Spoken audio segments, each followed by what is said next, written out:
Please stop making these mistakes if you want to win profitable government contracts. These mistakes that I'm going to get into, it requires some room spray. Typically, I do this before a video. These are so important that I need to just bring in some amazing positive energy, because these are things that they're easy to do. They're easy little potholes to fall into, and I get it. I totally understand it. But we're gonna get through it, and you're not gonna do this anymore. So let's take a look as I share my screen with you. So when you're first starting out, there's this kind of amazing story sold to you. You're gonna make a lot of money. You gotta get that government money. There's nothing but government money just flowing all over the place. So then you can live this life hanging out on the beach, spending more time with your kids, maybe retire early, maybe retire your spouse early. These are amazing things to ponder, amazing things to want to believe. Are they really true? The reality is you are building it while you are flying, like this image here. Nothing prepared me for being informed one day, Kizzy, your employee woke up handcuffed to a hospital bed.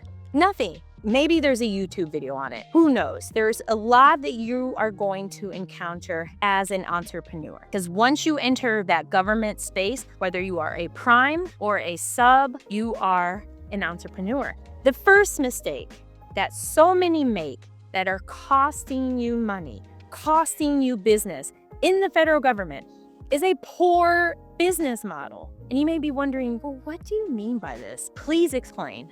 And I am. You need to really hone in on, are you an entrepreneur or are you an expert? The goal for many is to have a business model where you are selling a product or service and you are making a profit on that, and you have continuous monthly revenue coming in, very stable revenue coming in. What ends up happening is we take that expert route. I did this too. I honed in on training, diversity and inclusion, analyzing data. I thought, hey, I want to get paid for my time, my subject matter expertise, for this whole Dr. Parks thing. And I did. I was paid for what I call as need basis, one-off opportunities, where perhaps you're needed to train 10 times in March, but only 1 time in August, or 0 in December. So how do you pay your bills? How do you plan appropriately? What if you have other people that you want to pay who are part of your team? How do you manage all of that? And the other thing is, this also applies, this kind of expert model, to those who are in kind of this one and done industry. So this could be packing, moving, it could be sometimes in construction. And what you have to really think about is, how many of these do you need every month to sustain your financial goals? If you're only bringing in $1,000 a month for your trucking business, then perhaps you need 20 contracts like that. And if that's what you need, then you have to think about, what are those skills that you need to develop to handle those 20? Who do you need to execute it when it comes to staff, to recruiting, to selection, to onboarding, payroll? When you go that expert route, you have that energy, you're excited, you're like, I know I can do it because I've done it before, and that's awesome. So long as you're willing to accept that business model. So on the other side, that more entrepreneurial approach is in essence staffing. In the federal government, numerous small businesses, the big businesses, because in the federal government, you're either small or you're not small, make their money, including my flagship company, K Parks Consulting, in staffing, where the federal government is seeking different contractors to augment, to support their existing government staff, where you may be sitting side by side with them and you're helping them, and your staff they're being paid. You're being paid a set amount of money per hour or per month. And typically those contracts are a base +4. They often last for 5 years. So you're receiving ongoing revenues every single month, often for 5 years. So if you have several of those, let's say each one is $100,000, you have $500,000 in government contracts coming in. Now you have more dependable, stable money. You have a stronger business model, a more predictable business model.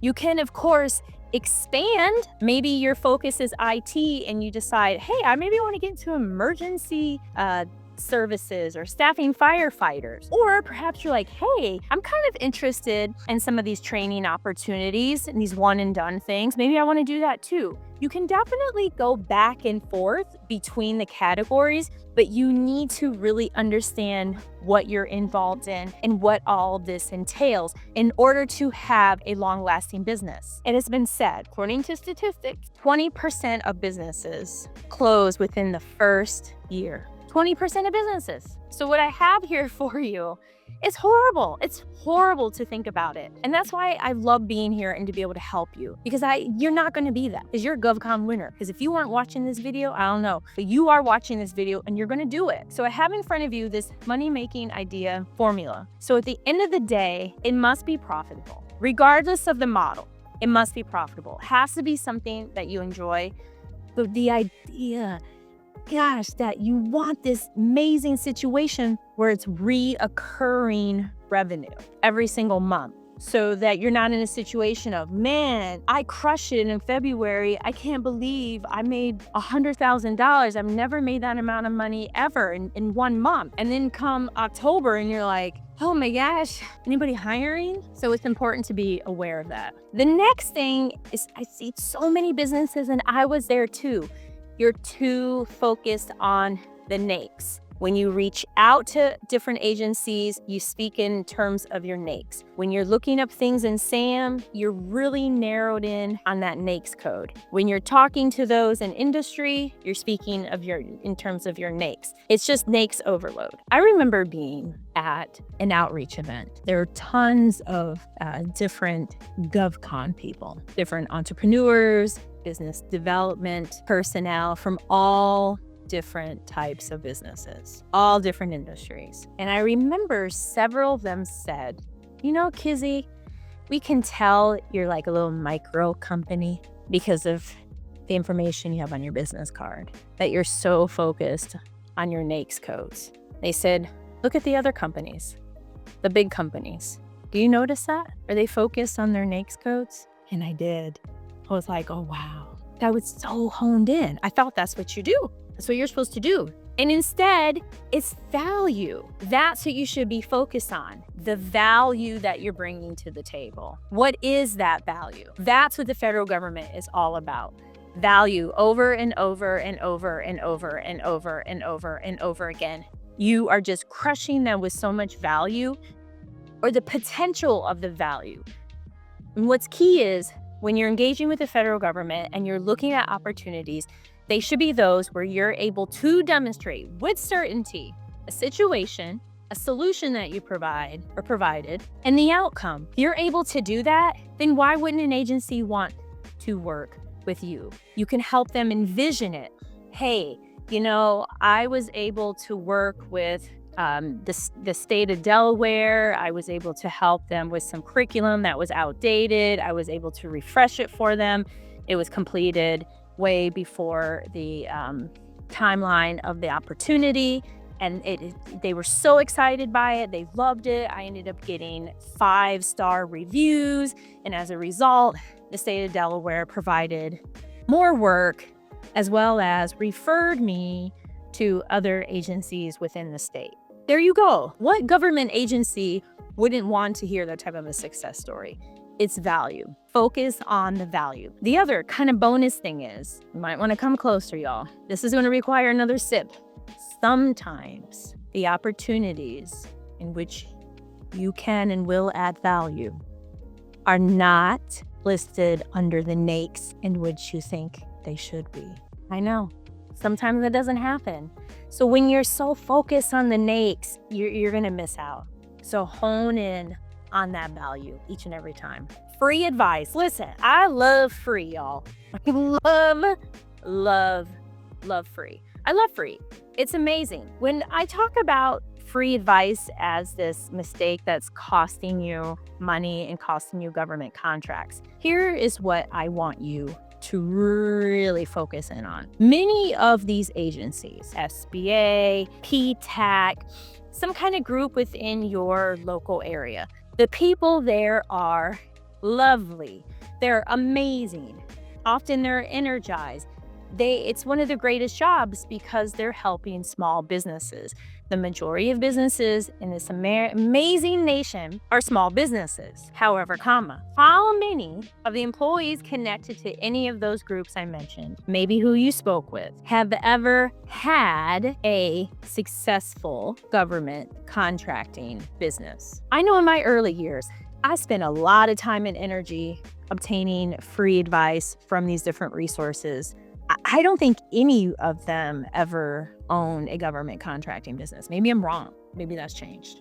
So you have to ask yourself, how can someone help you with areas other than how to get registered in SAM, how to get your WOSB, how to look up information? How can someone help you in these other areas? Pricing, key areas in business development, hiring, what to pay people, how to find people to partner with if they had never done it. Do you ask broke people for financial advice? I know you don't, because y'all are GovCon winners. You're better than that. You ain't doing that. And the same thing goes in this space. What you actually want to do is a combination of both. You need a mentor. You need someone like myself who has been there, done it, and still doing it. What I share with you all in my videos, these are things I actually do. These are beliefs I actually have. I know what works, what doesn't work.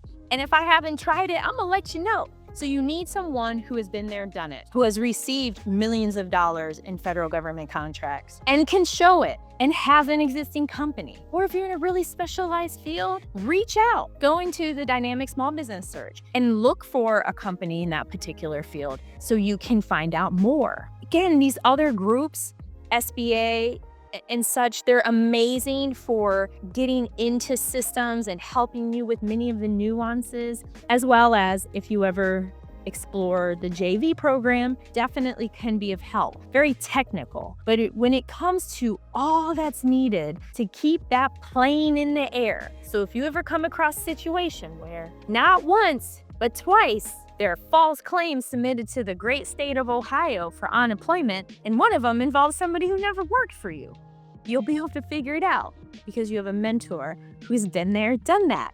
So I want to thank you all. Y'all are GovCon winners. Y'all are amazing. And you already know everything is possible.